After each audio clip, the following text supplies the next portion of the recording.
Bapak, Ibu hadirin yang kami hormati, berikut kita simak pidato Milad 109 tahun Muhammadiyah yang akan disampaikan oleh Ketua Umum Pimpinan Pusat Muhammadiyah, Profesor Dr. Haji Haidar Nasir MSI. Assalamualaikum warahmatullahi wabarakatuh.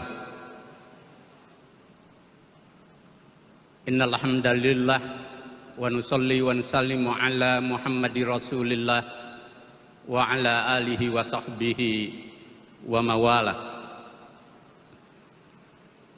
Yang terhormat Presiden Republik Indonesia bersama para menteri Kabinet Indonesia Maju, yang terhormat Ketua MPR RI, Ketua DPR RI, Ketua DPD RI, Panglima TNI, Kapolri,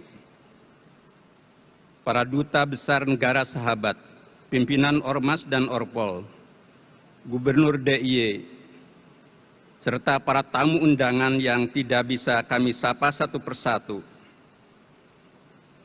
Yang terhormat anggota pimpinan Pusat Muhammadiyah, Ketua Umum Pimpinan Pusat Aisyah dan anggota, para sesepuh Muhammadiyah dan Aisyah, Rektor UMY, pimpinan wilayah Muhammadiyah Aisyah se-Indonesia, para wartawan dan perwakilan media massa, serta seluruh peserta Milad yang hadir secara terbatas offline di kampus UMY dan di berbagai tempat di seluruh tanah air dan mancanegara, serta keluarga besar bangsa yang kami hormati.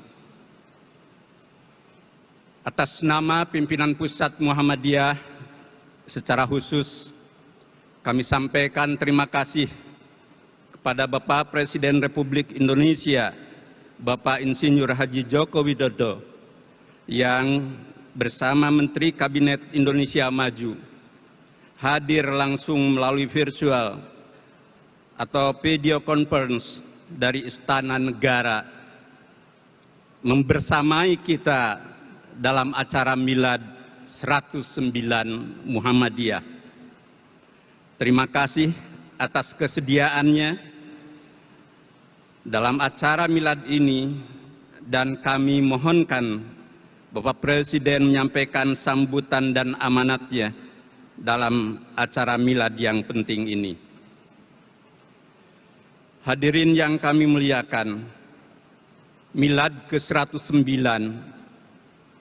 Muhammadiyah tahun ini masih berada dalam kondisi pandemi COVID-19. Dunia tidak menyangka akan adanya virus yang mematikan, yang membawa korban sangat besar, serta berdampak luar biasa berat. Kehidupan selama 2 tahun berjalan tidak normal dengan usaha penanggulangan yang tidak selalu mudah. Alhamdulillah, kondisi COVID-19 di negeri ini mulai melandai.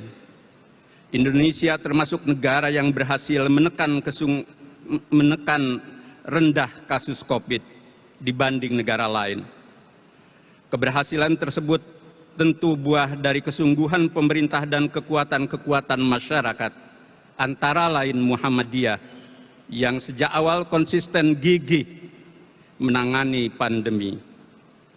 Namun, semua pihak harus tetap waspada dan seksama, karena pandemi belum berakhir. Bapak Presiden dan hadirin yang kami hormati, bangsa Indonesia harus bangkit dari pandemi dan siap menyelesaikan masalah-masalah negeri. Indonesia memiliki potensi dan peluang positif untuk pulih dan melangkah ke depan. Kecintaan dan penghormatan berbagai komponen bangsa bertumbuh dengan baik, sebagaimana ditunjukkan oleh Muhammadiyah. Banyak potensi anak negeri yang hebat dan berprestasi. Kekayaan alam dan budaya Indonesia sangatlah kaya sebagai anugerah Tuhan yang terhampar di bumi Indonesia. Semua merupakan modal positif dan kekuatan untuk optimis dan bangkit. Indonesia tahun ini bahkan memperoleh kepercayaan dunia, di mana Presiden Joko Widodo diamanati memimpin presidensi G20 tahun ke depan. Muhammadiyah menyampaikan apresiasi dan selamat atas pencapaian yang positif tersebut. Harapannya kepercayaan dari Group of 20 itu menjadi modal penting agar Indonesia makin berkiprah di tingkat global, sekaligus melakukan konsolidasi nasional yang bergerak dinamis untuk menjadi negara maju. Pandemi dan masalah negeri dapat diselesaikan secara simultan jika semua pihak bersatu dalam bingkai Indonesia milik bersama dan Bhinneka Tunggal Ika. Syaratnya, tumbuhkan sikap mengutamakan kepentingan bangsa dan negara di atas kepentingan dan kehendak diri, kroni, golongan sendiri. Indonesia akan gagal bangkit dan maju manakala pihak bercerai-berai dan silang sengketa dalam keangkuhan anania hizbiyah atau egoisme kelompok. Indonesia harus dibawa maju bersama dalam semangat persatuan Indonesia dan kepribadian bangsa. Kemajuan dan keunggulan Indonesia haruslah memiliki pondasi yang kokoh, berlandaskan konstitusi, dasar negara Pancasila, serta nilai-nilai luhur agama dan kebudayaan yang hidup dan mendarah daging dalam jati diri bangsa. Modal ruhaniahnya ialah kesungguhan dan benih kebaikan, sebagaimana firman Allah, walladzina jahadu fina lanahdiyannahum subulana wa innallaha lama'al muhsinin. Dan orang-orang yang berjihad untuk mencari keridhaan kami akan tunjukkan kepada mereka jalan-jalan kami, dan sungguh Allah bersama orang-orang yang berbuat kebaikan. Kunci menghadapi pandemi dan menyelesaikan masalah negeri ialah tekad dan kesungguhan yang kuat, disertai ketulusan, kejujuran, keterpercayaan, kecerdasan, keseksamaan, serta langkah-langkah tersistem yang terfokus pada mencari solusi, seraya menghindari sikap dan langkah yang serampangan, tidak prioritas, kontraproduksi, dan menimbulkan kegaduhan. Sungguh tidak ada kekuatan yang akan mampu menyelesaikan persoalan-persoalan bangsa yang berat secara sendirian. Semua pihak mesti berkiprah proaktif di dalam semangat kebersamaan, termasuk peran TNI dan Polri sebagai pilar strategis negara kesatuan Republik Indonesia. Bagi kaum muslimin Indonesia sebagai kekuatan mayoritas di negeri ini, terdapat tuntutan dan tantangan untuk menjadi kekuatan pencerdas, pencerah, pendamai, dan pembawa kemajuan yang bersendikan ajaran Islam yang rahmatan lil alamin. Umat Islam Indonesia harus tampil sebagai uswah hasanah dan khairu ummah yang unggul berkemajuan. Bapak Presiden dan hadirin yang kami muliakan, pandemi COVID-19 memberi pelajaran yang berharga tentang pentingnya manusia menjaga kehidupan dan memeliharanya. Allah berfirman, yang artinya barang siapa yang membunuh seseorang bukan karena orang itu membunuh orang lain atau bukan karena berbuat kerusakan di muka bumi, maka seakan-akan dia telah membunuh semua manusia. Barang siapa memelihara kehidupan seorang manusia, maka seakan-akan dia memelihara kehidupan semua manusia. Kehidupan manusia merupakan sesuatu yang luhur, berharga dan bermakna. Letakkanlah persoalan pandemi ini dalam dimensi iman, tauhid, dan hablum minallah yang terhubung langsung dengan hablum minanas, ilmu, ihsan, dan amal soleh yang hakiki dan melintasi. Hidup, sakit, dan mati bukanlah persoalan praktis laksana barang murah yang mudah dibuang atau sekali pakai, sebagaimana cara pandang materialisme. Pandemi ini adalah masalah bersama yang niscaya menjadi ibrah dan hikmah, yang menumbuhkan pandangan dan sikap luhur berbasis nilai-nilai utama, al-qiyam, al-fadilah. Di antara nilai-nilai utama yang niscaya dikembangkan ialah nilai tauhid pro kemanusiaan, nilai pemuliaan manusia, nilai persaudaraan dan kebersamaan, nilai kasih sayang, nilai tengahan, nilai kesungguhan berikhtiar, nilai keilmuan, serta nilai kemajuan. Nilai tauhid untuk kemanusiaan. Dari musibah COVID-19 dapat dipetik hikmah untuk menguatkan keyakinan tauhid kaum beriman bahwa segala sesuatu di alam semesta ini absolut dalam kekuasaan Allah. Hidup dan mati dengan segala siklusnya berada dalam genggamannya. Manusia sungguh kecil dan tak berdaya, maka tegak luruskan pengabdian kepada Allah, seraya cerahkan akal budi untuk mencerahkan kehidupan. Bertauhid meniscayakan kepedulian pada persoalan kemanusiaan, termasuk menyelamatkan jiwa manusia. Tauhid adalah ajaran multidimensi, baik vertikal dalam hubungan dengan Allah maupun horizontal dalam relasi kemanusiaan dan alam semesta. Itulah kredo tauhid yang melahirkan ihsan kepada kemanusiaan dan rahmat bagi semesta alam.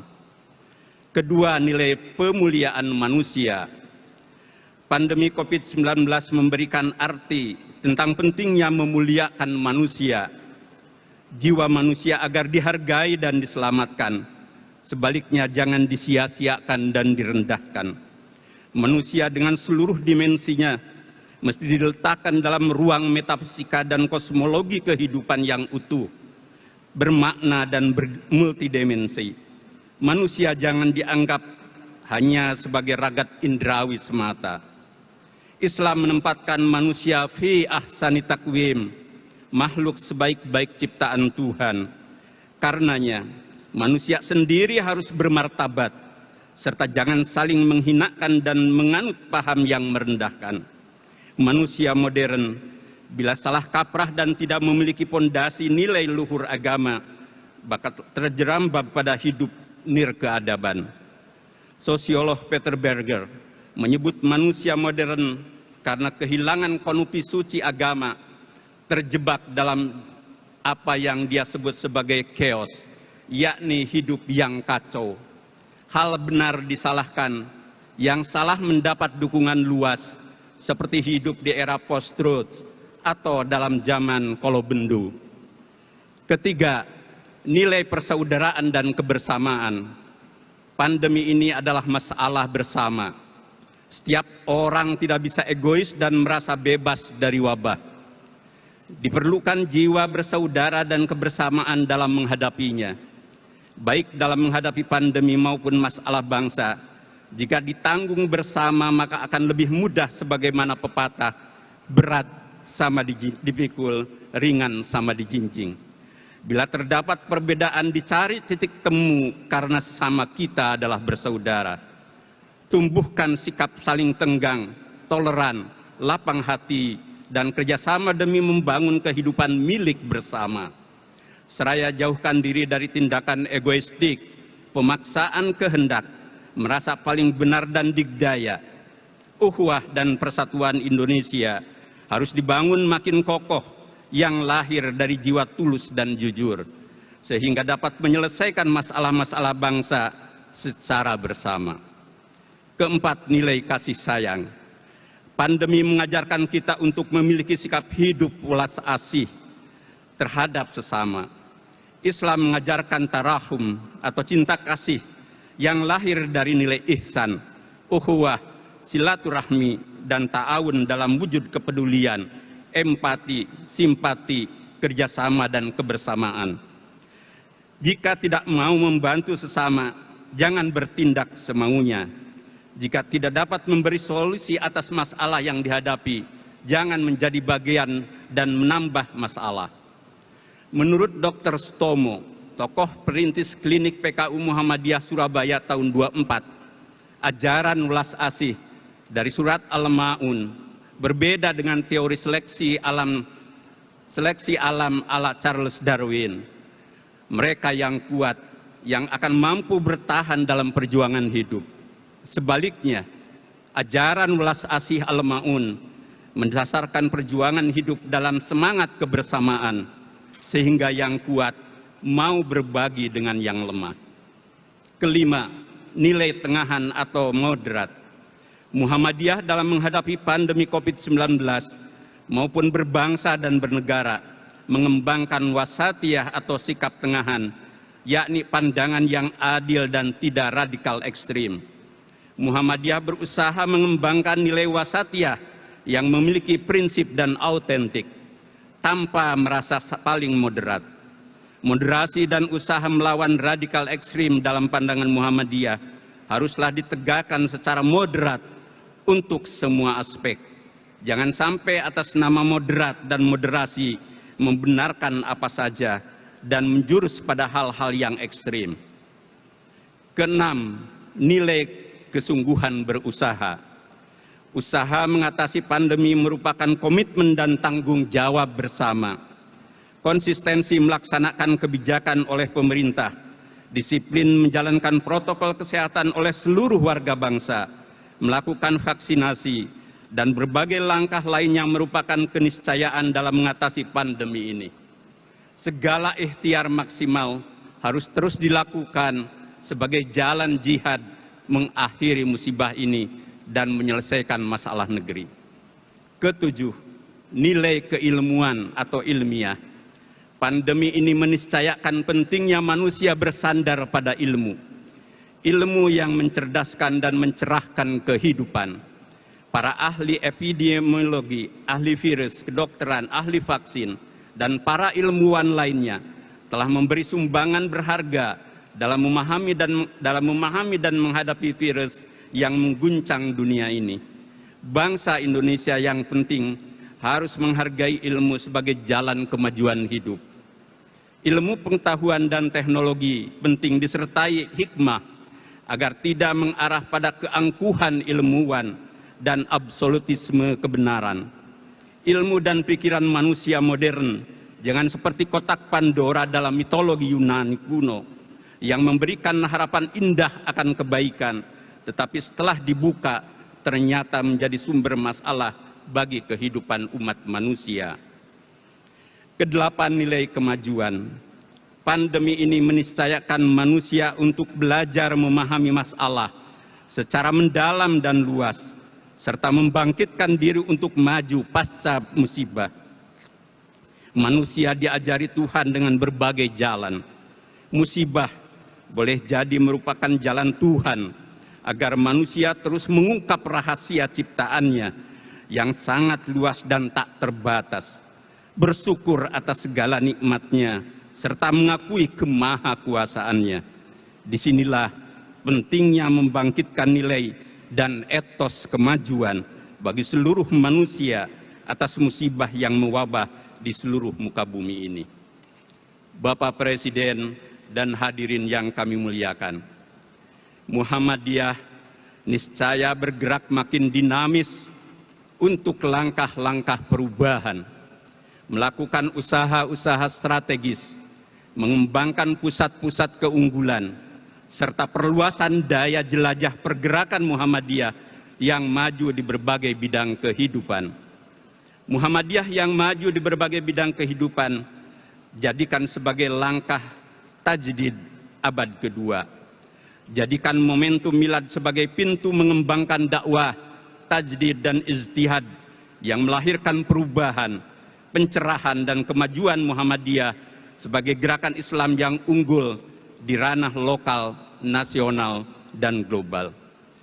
Jika Muhammadiyah dalam kurun terakhir menggelorakan Islam berkemajuan dan Indonesia berkemajuan, maka modal utamanya harus lahir dari rahim Muhammadiyah yang berkemajuan, yakni gerakan yang unggul di segala bidang kehidupan. Para pimpinan Muhammadiyah dari seluruh lapisan niscaya gigih memajukan umat dan bangsa melalui amal usaha dan kerja-kerja keunggulan. Seraya terus belajar, memperkaya, mengembangkan serta mempromosikan pemikiran-pemikiran maju.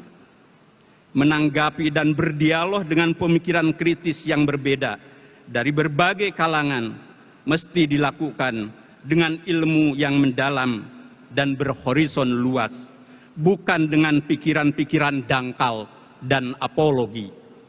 Para pimpinan Muhammadiyah di seluruh tingkatan dapat menjadi suluh kemajuan berbekal hasanah ilmu dan hikmah disertai uswah hasanah. Para kader Muhammadiyah dengan integritas iman, kepribadian dan nilai-nilai utama yang diajarkan Islam dan tradisi kemuhammadiyahan harus mampu berdiaspora di berbagai lapangan dan ranah kehidupan. Tampillah dinamis dan berintegritas sebagai pembawa misi dakwah dan tajdid yang melintasi tanpa ragu dan canggung, disertai pertanggungjawaban yang bermartabat tinggi dalam spirit keteladanan Sang Pencerah. Melalui momentum milad ke-109 ini, marilah seluruh anggota, kader dan pimpinan Muhammadiyah di semua tingkatan agar menjaga jiwa ikhlas dalam bermuhammadiyah, berkomitmen tinggi, berkhidmat, menjalin kebersamaan, bekerja secara terorganisasi, produktif, dan menjadikan persyarikatan unggul berkemajuan. Bergerak dengan kesungguhan dan sabar, sebagaimana pesan Kiai Dahlan merujuk ayat Al-Quran. Yang artinya, apakah kamu mengira bahwa kamu akan masuk surga, padahal belum nyata bagi Allah orang-orang yang berjihad di antaramu, dan belum nyata orang-orang yang sabar. Di akhir pidato milad ini patut direnungkan pesan Kiai Dahlan, aku titipkan Muhammadiyah ini kepadamu sekalian, dengan penuh harapan agar engkau sekalian mau memelihara dan menjaga Muhammadiyah dengan sepenuh hati, agar Muhammadiyah bisa terus berkembang selamanya. Semoga Allah melimpahkan berkat, rahmah, ridho dan karunia-Nya untuk seluruh penggerak misi dakwah dan tajdid Muhammadiyah, serta melindungi dan merahmati bangsa Indonesia. Nasrum minallah wa fathun qarib.